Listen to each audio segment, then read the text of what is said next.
treat. Orangina. Shake the bottle, wake the drink. But it's a can, and it still says shake it. Should I really shake a can? Taking a chance. If this explodes, it's on you, not me, on you, on my phone. Yeah, well, I guess Orangina must be flat then. This is not an Orangina review, by the way. This is a review of not a blind bag, it's quite clearly a see-through bag. A bag that I got from the charity shop. Basically, I love to find a nice big fat juicy bag with all sorts of bits of crap in there that, you know, you're looking for the nugget. There's got to be something in there that's of worth more value than £2.99. So I'll unzip this bad boy and I'll start, I mean you can see a few of them there, like, I'll start to whip them out and show you them and see if you think I got my £2.99 worth. We'll start with this guy, who's from the Tintin movie, the new CGI one. I haven't seen it yet, so I haven't got a clue who he is, what he does, or anything like that. He does look pretty decent for a kind of McDonald's-y toys. His arms do move, and that's about it. So, you know, probably worth about, what, 10p maybe? Okay. Stick him to one side. Eventually, when this gets full, I will just toss them over the side, because I think them piled up just doesn't look as impressive as if they're lined up and displayed in an orderly fashion. Here is a Ben 10 action figure. I believe he's called Humongozoid or something like that, or Humongousy? I don't know. I do have quite a decent Ben 10 collection of toys because I do like the figures. I don't necessarily watch Ben 10, although I do have a funny feeling in a couple of years' time that will change. But like I say, I do like the Ben 10 figures, and I tend to pick them up when I see them on a good offer, dirt cheap, or like this, loose. Unfortunately, he is missing his tail, but I don't think it's a big tail anyway, so, you know, it does have kind of some kind of weird little bit of poo coming out there, so that'll do for now. So if we see, I don't know, 30p, 50p or something for him. Obviously, you can total this up yourselves at home. Here is a fixed plastic, I'll move them back so you can see the rest of them, a fixed plastic early learning centre toy. Is it Schickel or something like that? There's a kind of make that they do where basically the non-articulated toys for children to use their imagination. And as you can see, he's sculpted holding on to his pile of balls there. And a pretty decent looking stick on fire. So you can kind of have them burning people. Ow! There was another one of that, there it is. I was hoping he hadn't fell to the bottom of the bag. Here's the other pirate who goes with him in the set, I'm assuming. Seeing as was in the same bag, I'm assuming the person who donated them bought them in the same set. And he has the sword, although his posture for fighting with a sword isn't that great. Bit more sort of Prince of Persia style there. So that's him. Those will just get tossed in the Bairns bucket for him to play with at his leisure.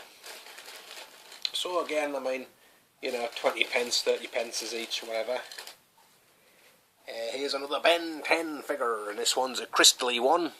He's in pretty good nick, apart from his crystal on his head's a bit chewed, but then again, that could be the way it looks in real life, for all I know. Not bad.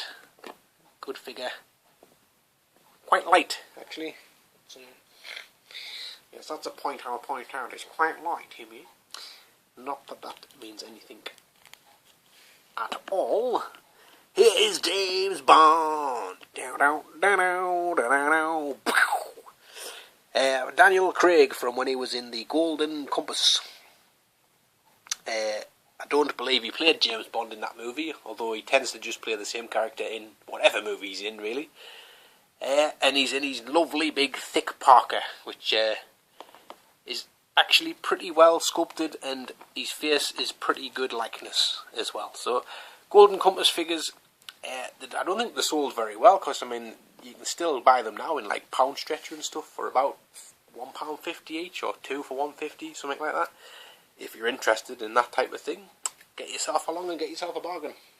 I think I've got the Nicole Kidman one It's Nicole Kidman. How many other figures of Nicole Kidman are you going to get? Oh, here we go. Bum, bum, bum. Wow. Battle Cat, the mighty, or not so mighty because he's just the Burger King version. But he's still a pretty decent analogue likeness of Battle Cat, and he's small enough that your kind of Star Wars figures or your G.I. Joe figures can basically have a Battle Cat to ride, so that's always a plus.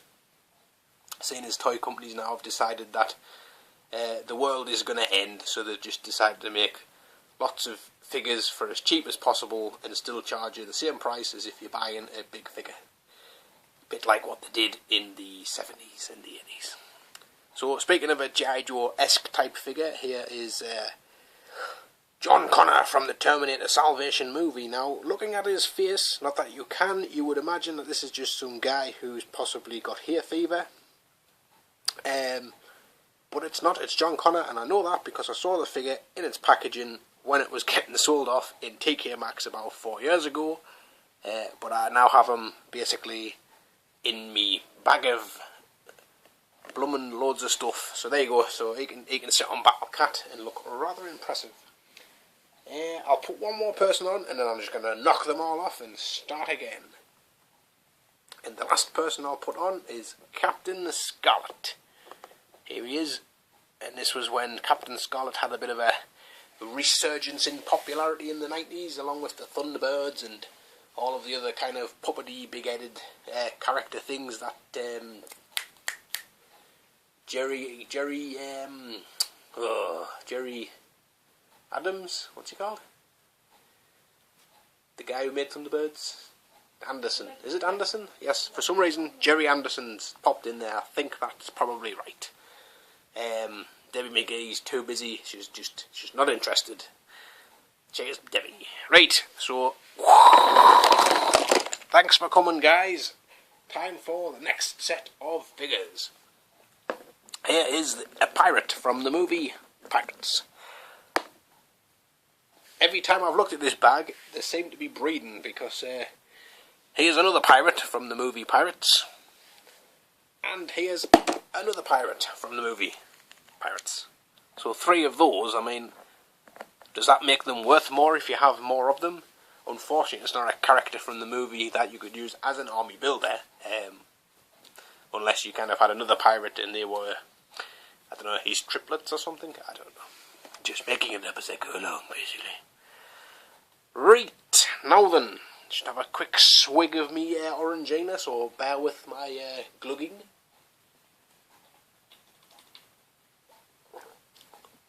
Wow, that's cool. Right, back to Ben 10. Here's some Insecty Dude. And this one's a really, really nice looking figure. It's got wings and these kind of triangle-y big feet. Kind of reminds us of that, was it DOA or MDK or something? I don't know. The guy with the big triangle-y head thing. That springs to mind for some strange reason. Speaking of weird random stuff that you find in these bags, you got all these figures, and then you come across this random black sheep on a kind of Harley Davidson trike. Quite clearly some kind of although I'll say a Kindrake toy, it's quite solid, so I don't actually know what that's from. Any ideas? Any ideas? More than welcome to take them. You see what happens? Start again. Leave them there. The troublemaker. Bloomin' bikers, aren't they? Right. On to a couple of interesting ones here. Clone Wars Obi-Wan Kenobi with his pretty big fat hair there. I do like the look of the kind of half Stormtrooper-esque armour on them. I like the fact that they went with that kind of look with the Clone Wars animation stuff, you know, it kind of gives that series its own kind of identification, separate from kind of the other Star Wars-y trilogy. It's not a trilogy now, is it? It's like a saga. Thank you very much, Bloomin' Give her a cookie. In fact, give her 2. Right.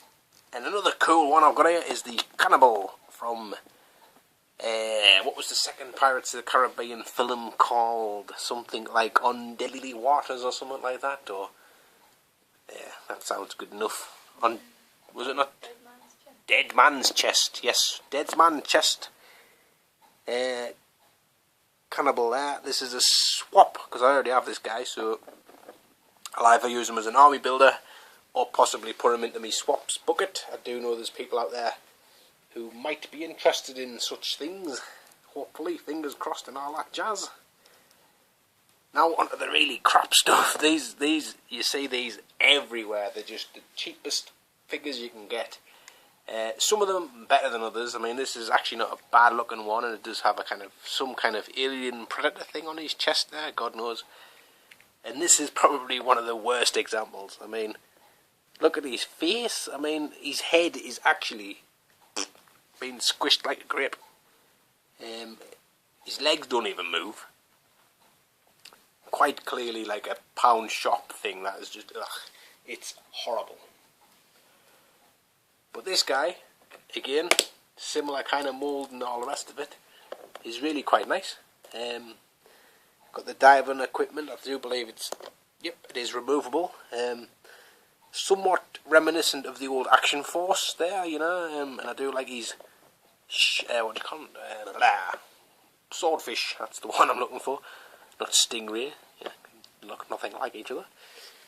Action figure, and I mean, actually, them two aren't too bad compared to that thing, which basically wants burning, although it almost looks like it already has been for a little bit. It's got a bit too hot and his head's squished in the middle. And finally, finishing off in the bottom of the bag with all those blokes is Helena Bonham Carter. I can't pronounce her name. Thingy Carter from this is from Harry Potter, God knows which film, but one of them. Unfortunately, her hand is missing, but really, you know, I mean, doesn't matter. Pretty decent likeness, you know. She's kind of got the big scraggly black hair and the kind of very pale looking skin. So any Helen Carter fans out there will be well chuffed for that. So that's all of them in the bag, $2.99. What do you think? Did I get my money's worth? I'm pretty happy with that. I'll catch us all next time.